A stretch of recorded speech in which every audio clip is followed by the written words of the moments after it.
நிறைய குடும்பம் பிரியறதுக்கு, நிறைய உறவுகள் பிரியறதுக்கு, நிறைய பேர் வருஷக்கணக்கில் பேசாம இருக்கிறதுக்கு பெரிய காரணம் ஈகோ. தெரியுங்களா? நான் நான் அவங்க கிட்ட போய் மன்னிப்பு கேட்கணுமா? நான் அவங்களோட போய் பேசணுமா? அவங்க பேசாம நான் பேசணுமா? ஒரு விஷயம் சொல்லவா?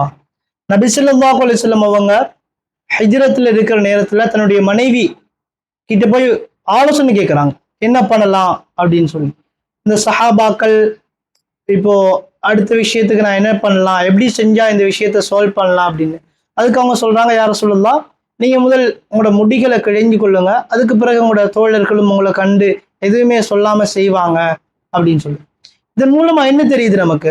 ஆலோசனை கேட்கறது, மன்னிப்பு கேட்கறது, போய் பேசுறது, இதெல்லாம் தப்பே இல்லை நான் சொல்லுவேன்.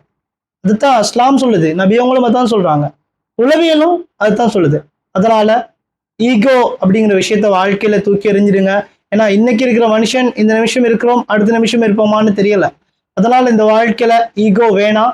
ஈகோவால நிறைய பிரச்சனைகள் வருது. அப்படி ஈகோவோட இருக்கிற ஒரு ஆளா நீங்கன்னா, நான் நான் நான் அந்த வார்த்தையோட இருக்கிற ஒரு ஆளா நீங்கன்னா அதை அப்படியே தூக்கி எறிஞ்சிருங்க. உலகத்துல தலைவர் நபி ஸல்லல்லாஹு அலைஹி வஸல்லம் அவங்களே தன்னுடைய மனைவி கிட்ட ஆலோசனை கேட்கறாங்க அப்படின்னா நாமள எங்குங்க? எல்லாரையுமே ஒதுக்கி வச்சிடுறோம். உங்ககிட்ட நான் கேட்கணுமா? நீ பெரிய ஆளா? நீ ஒரு கேர்ள் இல்ல, நீ சின்ன பிள்ளை இல்ல. அப்படி இல்லைங்க, எல்லாருக்கிட்டையும் ஆலோசனை கேட்கலாம், தப்பே இல்லை. அதனால ஈகோவை வாழ்க்கையில விட்டு தூக்கி எறிஞ்சிருங்க.